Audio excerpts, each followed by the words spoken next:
Adam here from the Walser Automotive Group, and what I want to do today is take you on a test drive. So next to me here, I have a 2026 Honda Odyssey.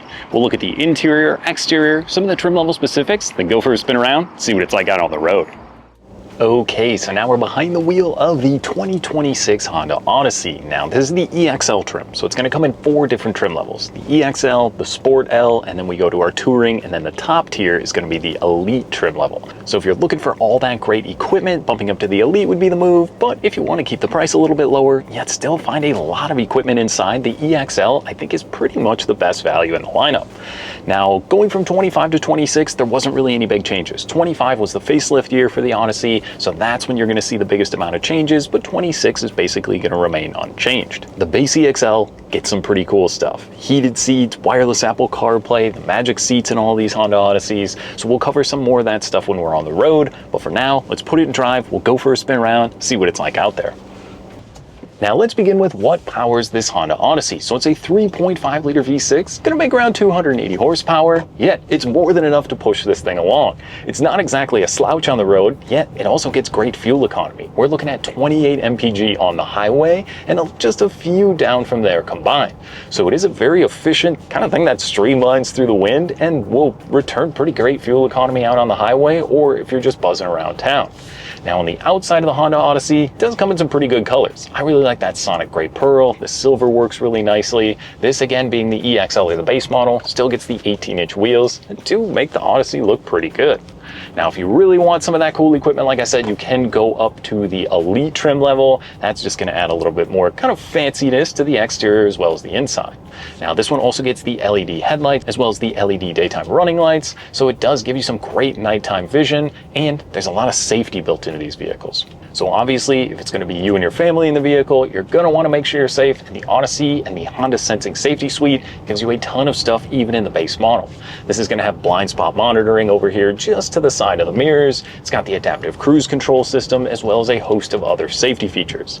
Now, one thing I really like is this little window next to the mirror. It just lets you see down to the road. So maybe you're looking to be in a parking spot or maybe the kids left something in the driveway. This also has the backup camera, which is really nice, and it's a crystal clear view out of the back of the vehicle.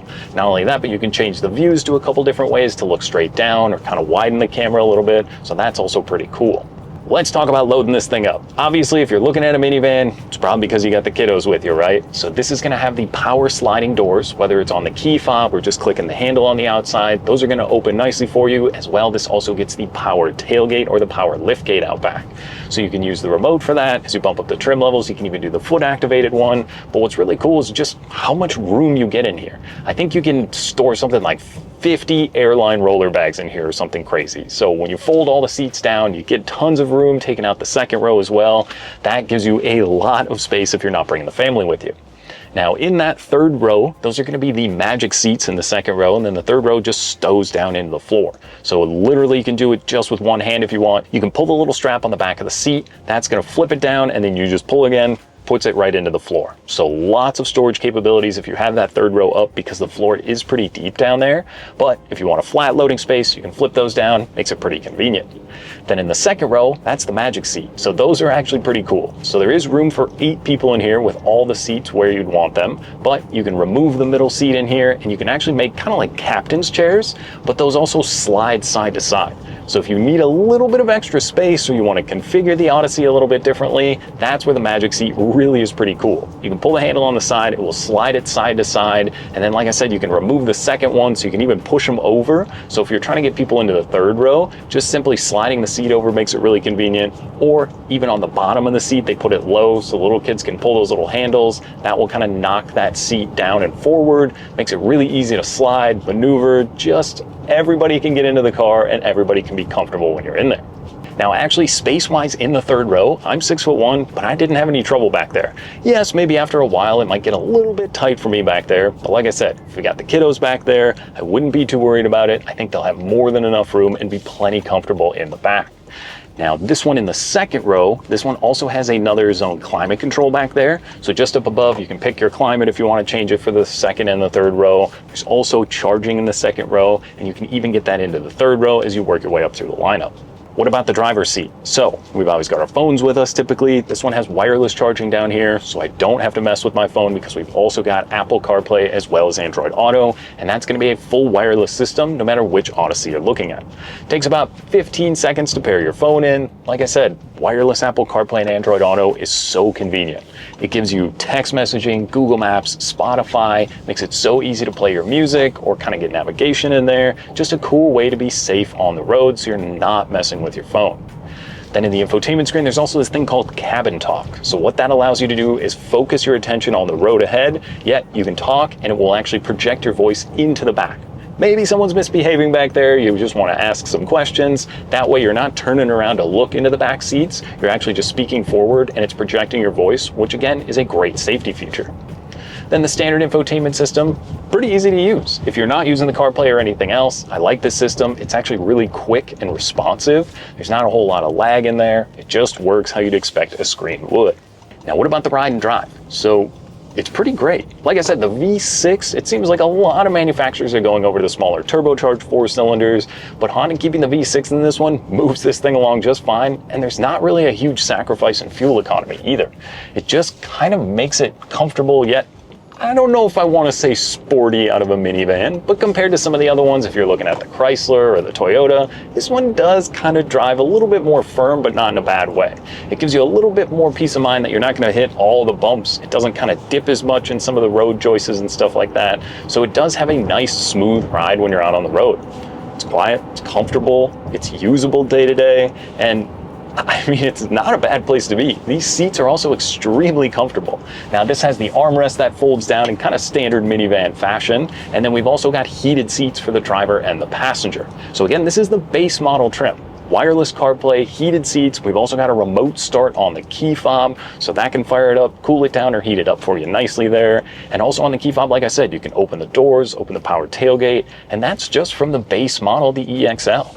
But I mean, overall, the ride and drive, it's really great on the road. It does what you'd expect it to do. It makes it really easy to load up the family, throw the groceries in the back, whatever you might be doing if you're off to a soccer match or going to a hockey game.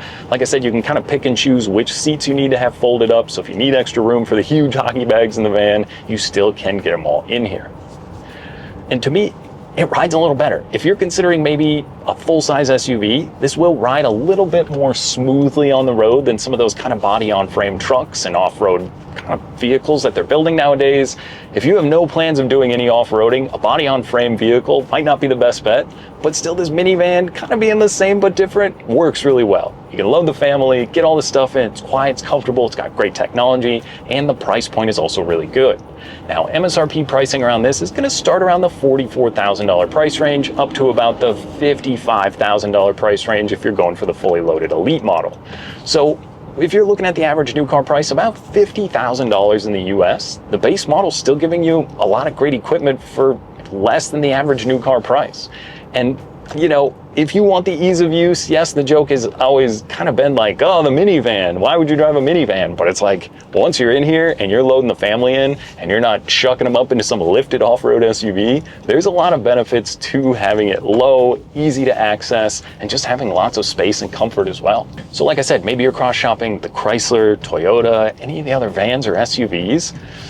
There's a lot to like in this Honda Odyssey. I think it's a great price point. You're getting lots of safety, lots of good tech in these vehicles as well. And I think just a comfortable, easy to use vehicle. You hop in and it just feels kind of like an old boot in here, if that makes sense. I slid into the seat. I love the armrest on the side here. There's lots of storage in the door. It just kind of works. You could see yourself using this as a family vehicle day to day, yet if you got to run around town, driving it to work, it's also going to give you comfort and luxury. So I think the Honda Odyssey is definitely one to add to the list. Come out, take for a spin, and see what you think. Now that was just a look and drive at the 26 Honda Odyssey. Now if you have any other questions or you'd like to schedule a test drive, you can visit us online at walser.com. Stop by anytime, we'd be more than happy to help. Thanks again for watching.